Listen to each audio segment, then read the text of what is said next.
Hey everyone, how you doing? I hope you're doing well. Oof, it's very warm here today. It's nice though, thankfully. I hope everyone's doing well. Trying to adjust things around a little bit. Right, one of the first things I wanted to talk about today was just the 180 program that I started yesterday. And Tamara and Claire, Declan and Patricia said that they only got one email. Well, the first email will be sent out to you, and then you wait 24 hours for the second one, and then after that the emails are sent out, 2 for the first day, or 2 a day for the first 45 days, and then 1 a day for the next 50 days. So this is really how I'm going to put the videos out in future.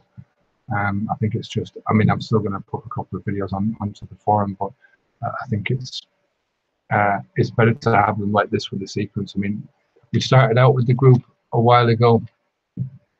I hope everyone can hear me. Yeah, we started out with the group a while ago in September last year, and I put up a lot of videos at the beginning just for beginners, and that was great. But then people moved on and went into different things. So now whenever you join the group,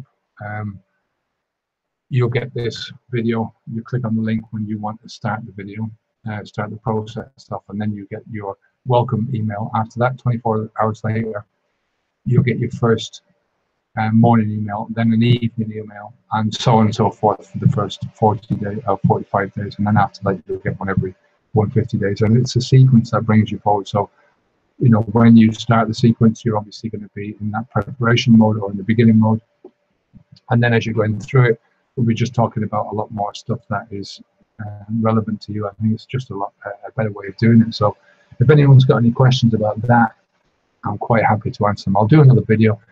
You know, I've just been spending a lot of time making these videos, so I haven't put a great deal of thought into dispersing them, putting them out, except for, you know, that it was going to be through the email. So there might be a couple of hitches. I just want to have a look on our autoresponder and see if things, because I know people are into the second and third email at this stage. So I'm just wondering if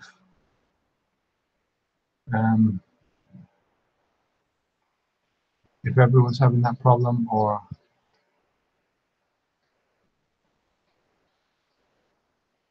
right. So there's not many people that have signed up for it.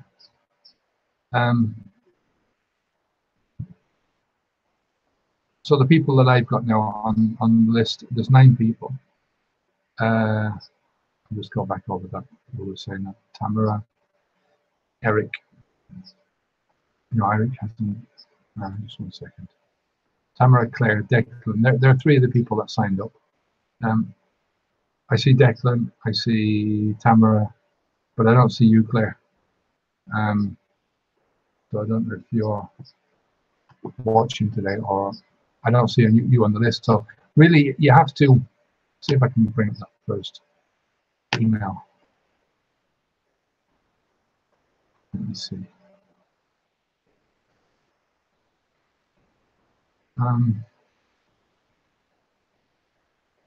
This one, I think.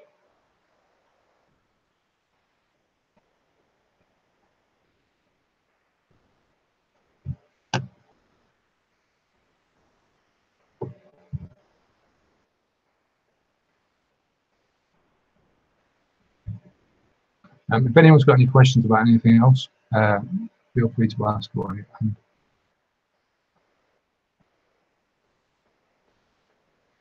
Right, so the first link went to this page here. Let me see if I can share this page. Okay. Right, hopefully you're seeing that now. So this is the first page. It's the first video. These are your PDF downloads. So it's important that you read this one first, this Your Letting Go date, and watch the video. In the video, I explain a lot about the program before you press this button. So really, the sequence of events is starting off as soon as you press this button, and you'll get your first, what I call the base day video, which is the last day. If you're starting out with this, if you're starting out wanting to quit drinking, this is your last day of full drinking. And then the preparation stage is your first 14 days of cutting back if you're continuing to drink. If you don't want to continue to drink, just going through this whole process of preparation, and then your official quit day, your official stepping across the line and letting go of the old behavior day will be in 14 days time. So as soon as you click this button, you'll get your first video on base day. So that's T-minus 15. So 15 days before you actually quit for good. Does that make sense?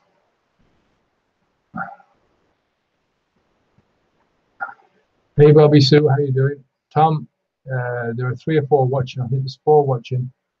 The others are on holidays. I don't know.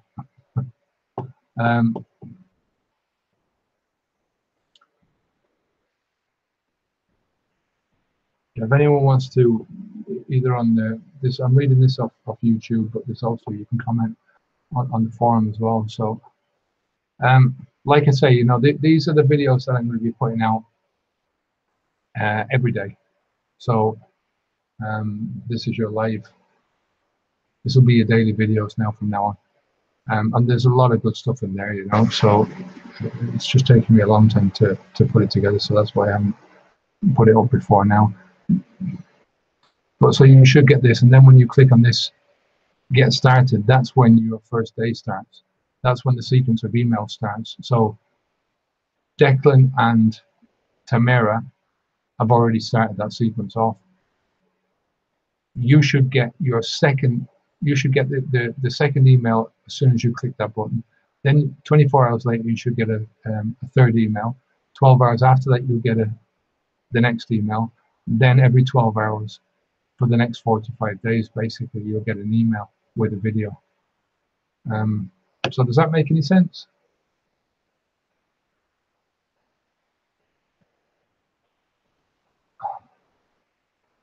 Yeah. Okay. There's also a few other things that I wanted to talk about as well. Jeanette's come back to the forum. Welcome back, Jeanette.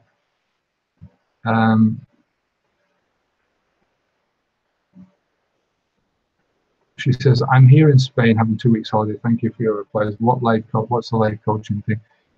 Really, it's just, we're doing it 3 times a week. So Mondays this week was a bit weird, but I'm trying to, I've just got a coaching client at 5 o'clock, so I can do it at 5 o'clock.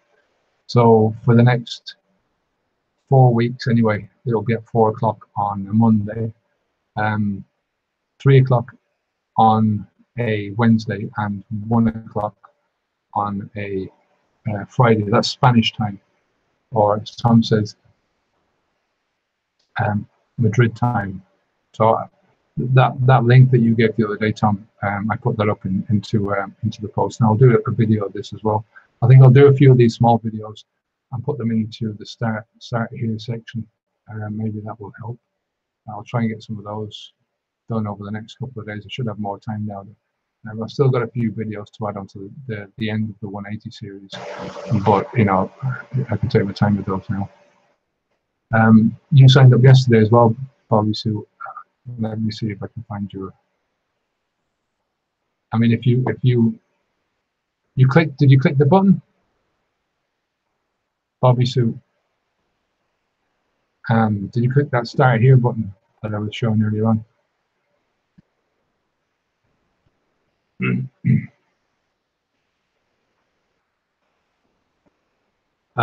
This one here.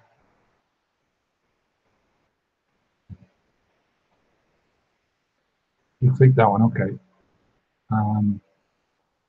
I'll see if you're on there. list. Otherwise, I can add you onto the list. There's no worries. I'm trying to find it now. I think I. Excuse me.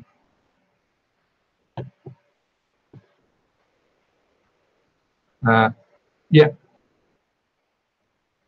yeah, you're on there, Bobby. So you should have.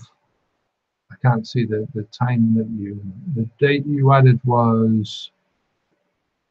I'm getting here. Yesterday. You should have got a video. Did you get a video yesterday? The first video called Base Day.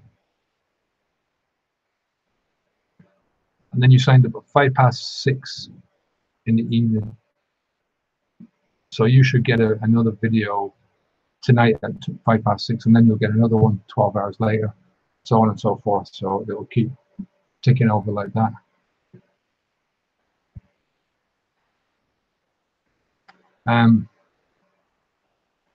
Right. Eric asked a question as well. I think he was asking this one on Monday, and I didn't see it. He just said, I have a question. Has anyone ever woke up hungover without alcohol? I woke up yesterday with what felt like a hangover. I got freaked out. Did I drink? No. Then why do I feel like I drank? I was miserable. Later in the day, it was fine. I took the dog for a walk, grilled some brats. A brat in I know a brat as a child. Little brats. I presume you weren't grilling children. Anyone else get this odd out of the blue feeling? Hey Eric. Let's get some more. I sometimes wake up feeling a little bit rough in the mornings. It can be a lot of different things, you know, but I suppose when you're in those early stages, you just associate it with alcohol. You know, there's this thing called I think it's post alcohol withdrawal syndrome, PAWS, and these guys reckon that you can get this 6 months or a year. You can feel the symptoms of detox, and I think it's bullshit. I think, you know, it's how can you just the alcohol is out of your system within a couple of days. You know, the major alcohol that you can feel, and maybe there's Bobby Sue says it's German sausage. Oh, bratwurst. Yeah, okay, now I get it. What was I saying? Yeah, I think maybe the alcohol, that some of the alcohol is still left in your system. It takes a while for your, you know, for your brain to sort of detox and your body to detox, and you know that when you're starting out first, I think, you know, within a few days your body is not going to know that you've stopped drinking. I mean, it might know that there's a break, and it will start to clean up things, you know, and start to make some repairs.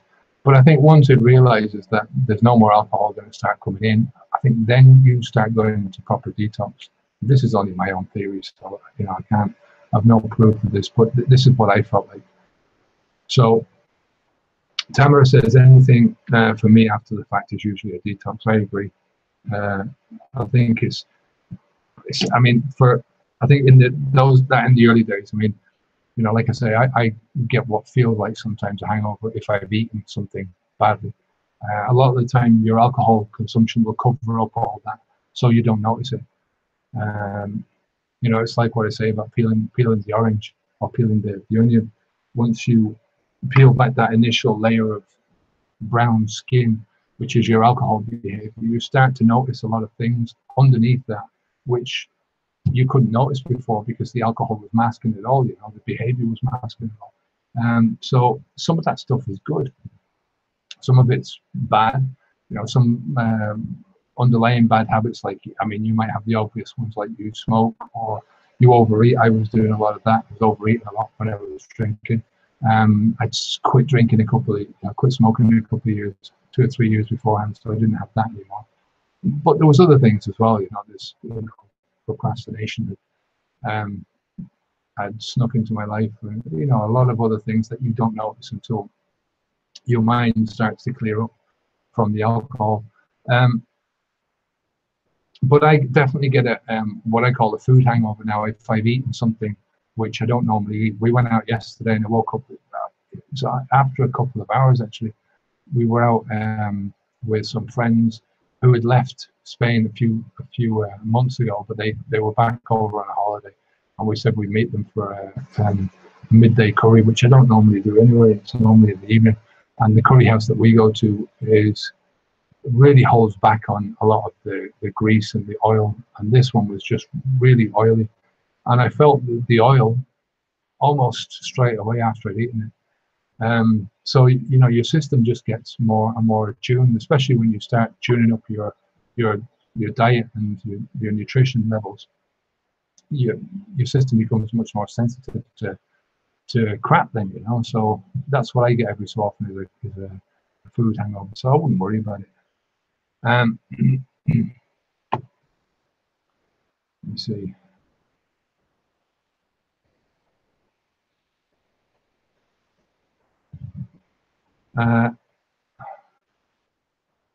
So from next week on, I'll try and come in with we'll have a topic or something like that I'll talk about for the first 15-20 minutes or so, and then I'll go to questions and some of the stuff on the forum. Claire highlighted a post from Barbara. Let me see if I can see this. She says that she's surprised how much peer pressure David experienced. I'm sitting on an email right now deciding whether or not to send it. It is a regret to attend a girls' weekend on which the weekend dates were selected on my behalf. I'm only on day 5 of not drinking, and the reunion weekend will be on the 21st day. Reading about the pressure. I think I spoke about this on Mondays live.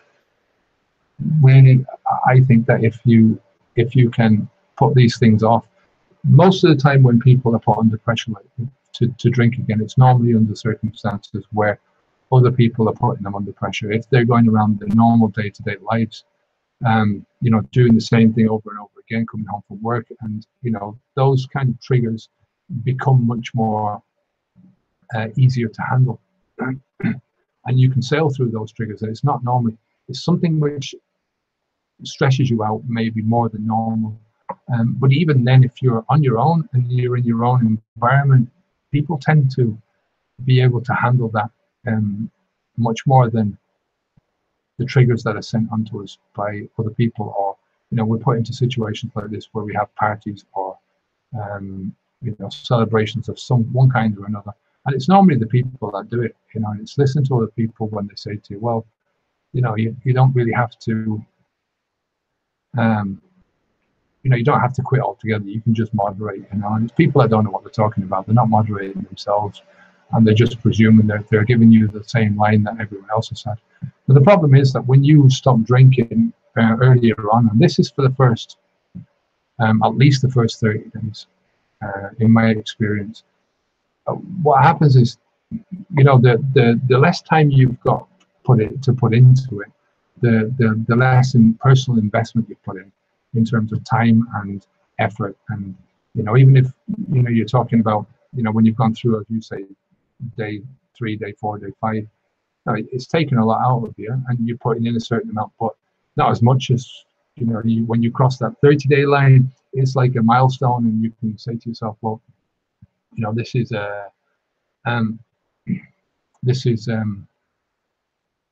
my, I lost track there. What was I saying? Yeah, it's once you cross that line and you get to 30 days, you've got a lot more personal investment in it. You've done 30 days, like when you get to 60 days, you've done 60 days, and it becomes much more difficult for you to switch back and give up on that, because you've done 60 days. It's a long time. Whereas if you've done 4 or 5 days, it's easy to sort of say, well, you know, I've only sort of put 5 days into this, and I've done that before, and you know, maybe I'm just going to enjoy myself this weekend. I'm going to go out and I'm going to have fun, and I'll start again on Monday. But that kind of thing can be just a self-fulfilling prophecy. It can happen over and over and over again. You know, when at the beginning in those early days, you're going to get a lot of initial negative feedback. So you have to be careful of that, and you don't want to add to that as much as you possibly can. You want to try and avoid as much of these big triggering events. I mean, when you go to a party like this with a lot of people who you know are going to be drinking, there's going to be a lot of pressure on you. And, you know, people are polite at the beginning, you know, and they might say to you, oh, yeah, you know, it's okay, you know, I understand. But then, you know, you have to take into account these people are going to get, are going to have less inhibitions as they go forwards, you know. So then, you know, their politeness might disappear, and they, you know, might start saying to you, you know, come on, you know, you can have one or two, you know, and the pressure can mount, and they won't have, as I say, as many inhibitions on telling you to do that. When I first stopped, I was when I was going out, you know, we sort of go out 2 or 3 times a week to local restaurants. It's really cheap. I mean, you can go to a Chinese here and get a 3-course meal for €5. So what is it, $6 or $7 or something? So it's for nothing. In Indian, normally about 20 euros. An English pub, restaurant sort of thing, you get away with maybe 15 or something like that. You know, depending on drinks are on top of that. You know, you wouldn't. That's why they make the money. But we used to go to a regular place called Cafe Cayenne, which was run by a little Spanish guy called Vicente, and he was so nice. You know, he could speak 4 or 5 different languages. His English wasn't really good, but you know, I understood a bit of his Spanish. So, but as soon as we used to go in there, he'd bring a liter bottle of wine, you know, like a big carafe, a liter of wine that they got out of this barrel, and plonk it on the table. And as soon as that was gone, and it was usually gone, between myself and Esther, you know, and I drink the lion's share of it, he'd come up with another liter, and there'd be no charge for the second liter or anything. So when he was saying to me, well, you know, what are you drinking, wine? And I said, no, just I think it was Sprite I ordered. I didn't know what to order. It was the first time I was out. I was with my dad and Mark, my brother, and Mark was over on holidays, and no, Esther wasn't there. And he was, okay, no alcohol, no vino, no. I said, and I'm driving. I didn't want the argument. I felt really on edge with just even saying it to people that I'd stopped drinking. So this happened for a lot of time, you know, 3, 4 weeks, 5 weeks, and then I started saying to people that I'd stopped drinking. And you know, you gradually get into it. The more distance, as I say, you put between yourself and the alcohol, I think the prouder you get of the fact that you can say to people, I don't drink. No, I don't drink. And I think I enjoy the shocked look of some people's faces, you know. I don't mind admitting it, but I do enjoy people's, you know, what? You don't drink? Oh, and people nearly always start making excuses then for their own drinking. I don't drink much. I don't drink this or drink that. Same with meat and stuff like that. And I'm not asking for that. I don't really want that, but I am proud of myself, you know, that I don't drink anymore. And it's one of those things that I'm happy that I don't put the poison in, because I know the outcome. I know the outcome from both perspectives. I know what it was like to drink. I know what it's like to not drink. So from that perspective, I just would avoid as much, as many of these events as you can. You know, as I said on Monday, if you can put this off, this is something that's going to happen every year anyway, these class reunions.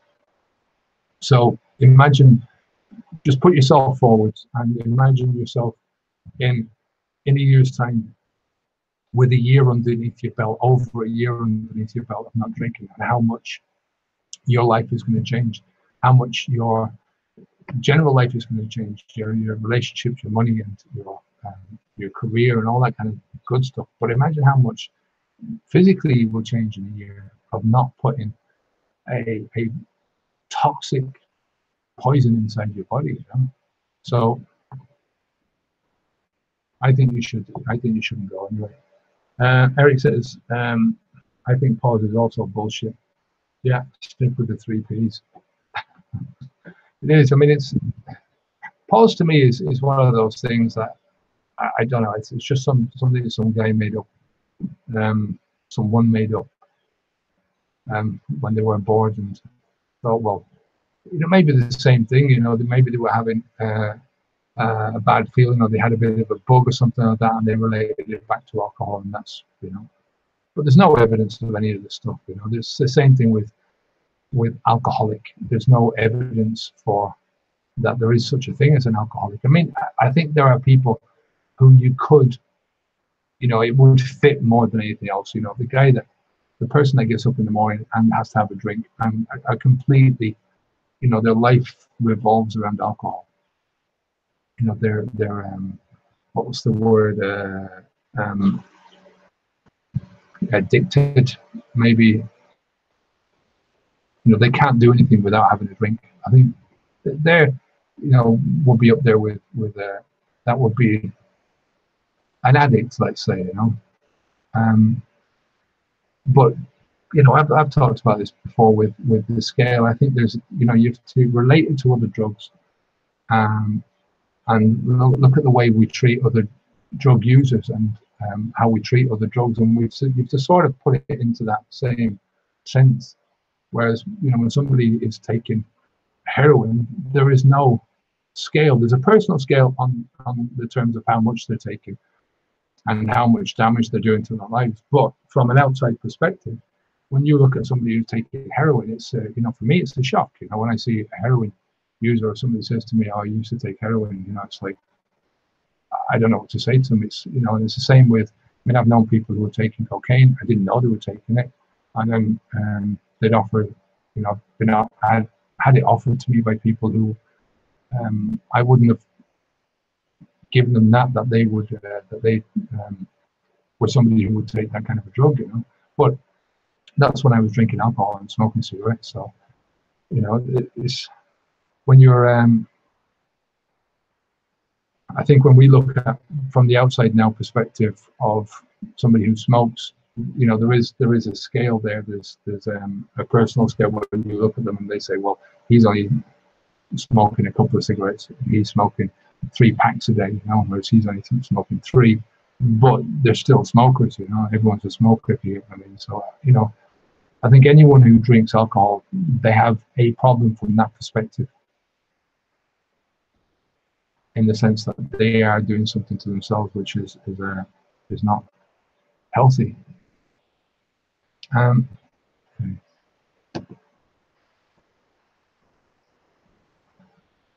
So maybe I'll go and talk a bit about some of the stuff that so this is some of the stuff that you can expect on, I don't know if you've got the base day video.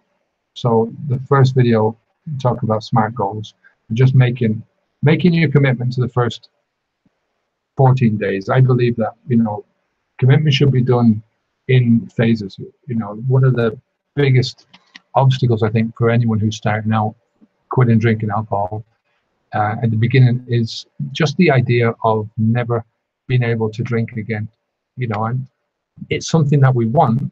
I think it's something that we hope for, but it's something which is also scary. It's like staring over the side of a chasm, you know. People just, it's totally uncomfortable for them to think about it. And I think it's not necessarily the fact that they can't have alcohol, it's that they can't pretend, they look at things in terms of situations. So I won't be able to do this at Christmas without having a drink. I won't be able to have a drink when everyone else is toasted and all that kind of stuff, you know. So it's situational sort of visualizations that people do, and believe me that once you get into this, that kind of stuff makes no difference. Like I said, at the beginning when I stopped, it was very difficult for me to say it to other people because I was just afraid of how they would respond. I was afraid of my own fragility, you know, that I would, if they responded in the right way, I would cave in and go, oh no, it's okay, then I'll take one, you know, I'll have a drink, whatever, you know, I'll walk home, you know, that kind of thing. So, but the more you get into it, the more time passes, the easier it gets to say to people, the more comfortable you get saying it to other people, and the more situations, your situational, you get much more relaxed in different situations, right? So, you know, I talk about two types of triggers: your regular triggers that happen all the time, and you get over those very quickly, and those the ambush triggers, which happen every so often, and they're events that happen that you're not expecting. Something triggers a memory inside you know, your brain that you are not expecting. But those things just they start out, they become much more comfortable in dealing with them. You get other coping mechanisms in life. So when something out of the ordinary happens, something which causes you a lot of stress, for instance, you have other things that you deal with, you know, that you go to instead of going to alcohol. So alcohol just does not become a factor, and it's at those stages, you know, when you go through something bad. I mean, the first one, real big one that I went through was my dad passing away. Well, actually, my dad going into hospital, and they said he wasn't going to come out. That was about 6 months after I stopped. And my sister said to me, don't go drinking now, you know. And it was something that I didn't even think of doing. You know, it might have flashed into my mind, but it wasn't as anything very serious. It was just maybe a flicker of a thought. But, you know, you're going to get those anyway, you know. I mean, I think even people who have never drank in their lives must, at one stage or another, think what it's like to get drunk or to take alcohol, for instance. So I think, you know, you just get used to it. Now, that was only 6 months after I stopped. Then my father passed away maybe 2.5 years after that. No, it was actually nearly 3 years after that. And, you know, it didn't enter my mind at all. You know, we went through the proper grieving process, which I didn't do. I mean, I had a couple of people die in my life before that, and my grieving process was just to keep getting drunk. You know, especially when my wife died, it was just like put everything into a big bucket and drink the whole thing, you know, until I couldn't think about it anymore. So, so talking about that anyway, the commitment.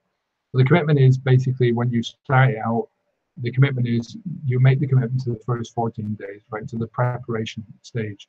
And then you make the commitment to the next 30 days, and then to the next 30 days, and the following 30 days. And you just do that until you're comfortable saying, I'm making the commitment to 60 days or to 3 months, or now I can feel comfortable making the commitment to never drinking again in my life. And you will get to that stage, I guarantee it.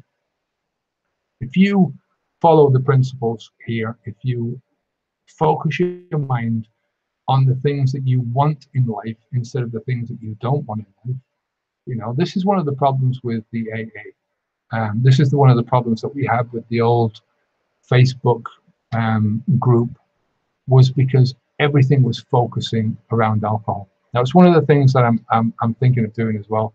Maybe not yet, maybe in 2 or 3 months' time, but I'm thinking of having another forum as part of the program. So, you know, you won't pay any more for it, but it will be about everything else that's nothing to do with alcohol. So there'll be no mention of alcohol in this other forum. So if you want to talk about anything else, about, you know, plans for the future, goals for the future, you know, what you want to do, different areas of life, you know, maybe, you know, we can have a lot of stuff on stress management, for instance, on procrastination, on anger management, and, you know, we can sort of deal with things like that, because these are things that will come up and pop up in your life, and you'll have to deal with them, you know.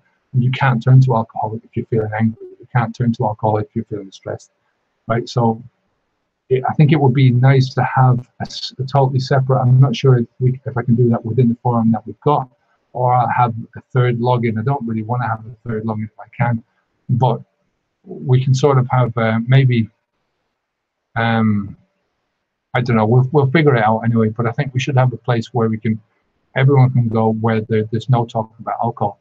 you know, going back to what I was saying earlier, I think that that's one of the big things about the AA is that whenever somebody goes there, I remember in my early days talking to a woman who, I can't remember, it was 17 years or 20 years, but it was a massive amount of time that she hadn't touched a drop, and she was still going to AA.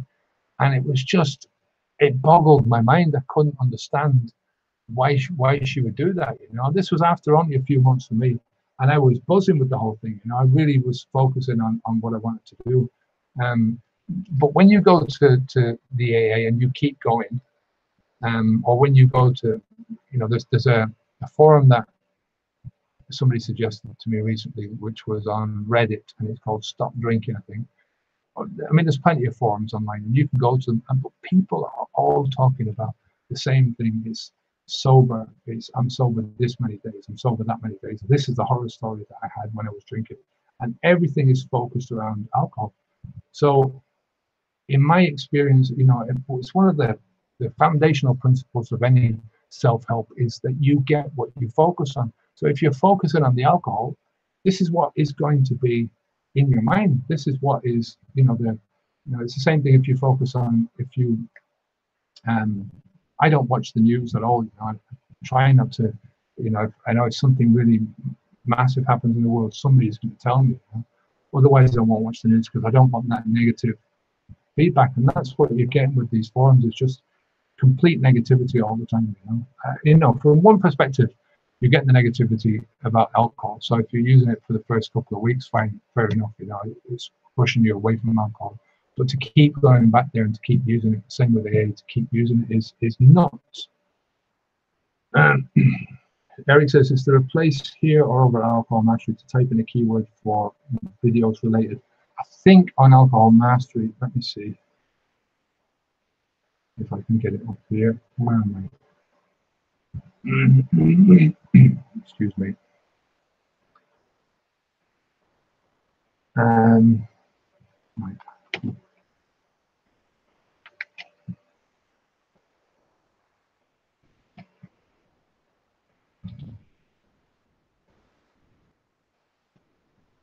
So a lot of the videos from Alcohol Mastery, by the way, are going to be disappearing soon to the general public. They're going to be part of the program. And it was just, I was talking to one of my coaching clients, and he was saying to me, look, just from a marketing point of view, he said, you're giving away so much for free and you're giving too much away for free. So I think a lot of that stuff is going to be under the umbrella of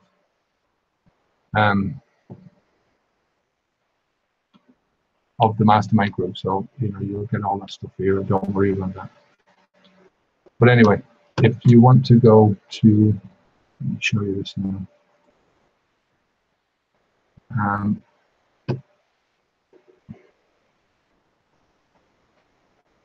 If I can go into one, well, here's the blog gone. Okay. My first week, Mother Mia. Yeah, if you go in here, just click in here. Let's say cravings, and everything that's got cravings in it will pop up there. All the related videos.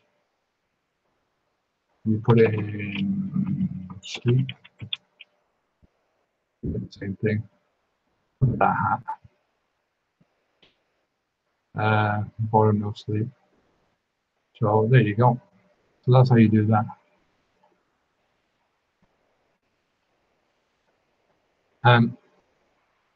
Where am I now with this? Yeah, so the going back to the material for the course. So day 2, then we're talking about on the first day cutting back and delaying gratification, and then the evening talking about thinking about your drinking in a different way. I mean, throughout the whole, Bobby Sue says totally depressing at AA. I think that, I mean, I've never been to an AA, but I mean, I've seen enough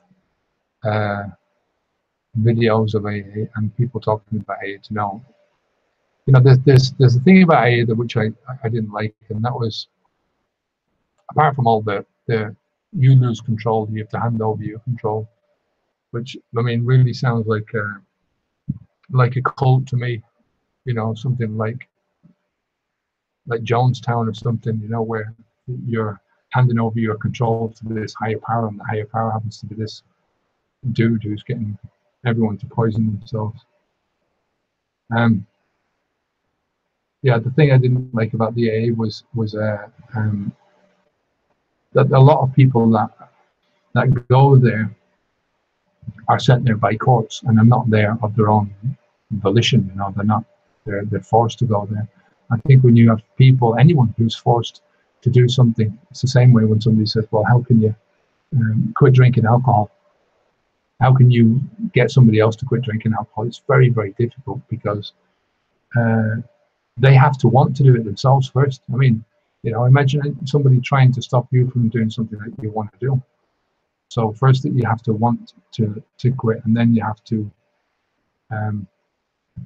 accept the responsibility, the commitment, and do it yourself. You know, that's when anyone else's advice will stick in.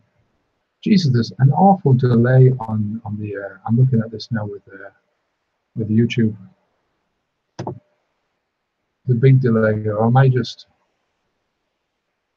seeing things? Yeah. So then, T-13 is, we're talking about breaking down the behavior, affirmations, examining your behavior, your first drink, discomfort, the reasons for drinking, the benefits of drinking alcohol. And in the evening, we talk about your reasons for stopping. There's just so much in here. You know, some of the videos are pretty long. So hopefully, you know, there's just a lot of interesting people taking up this. Otherwise, I'm going to have to do something else. But for now, these are the videos that I'm going to be pointing out. So, has anyone got any questions at all?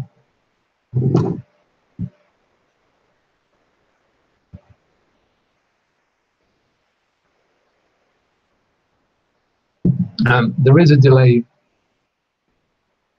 with YouTube. For whatever reason, they have a delay system, so that I think it's about a minute or something like that. So if you hear me asking the questions and then going quiet, you know why.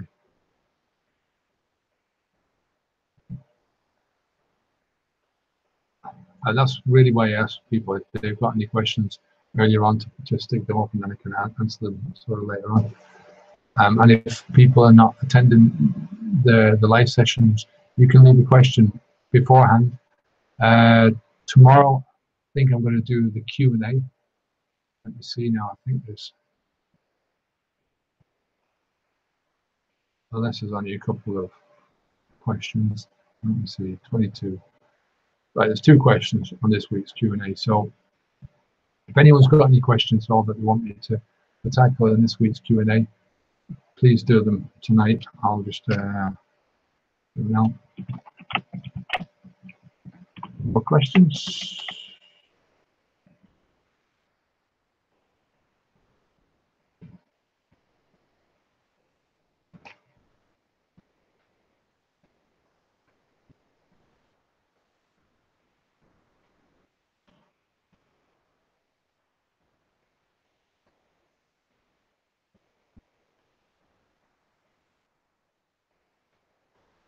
Yeah, no worries, Eric. I know it's a bit behind today, so.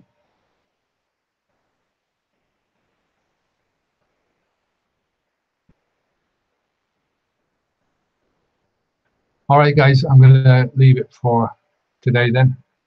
We're about 3/4 of an hour into it. So I'll see you on Wednesday. Be here at 1 p.m. Spanish time, Madrid time. Thanks for everyone that turned up, and I'll speak to you later on. Have a nice day. I'll speak to you on Friday. All right, take care. Bye now.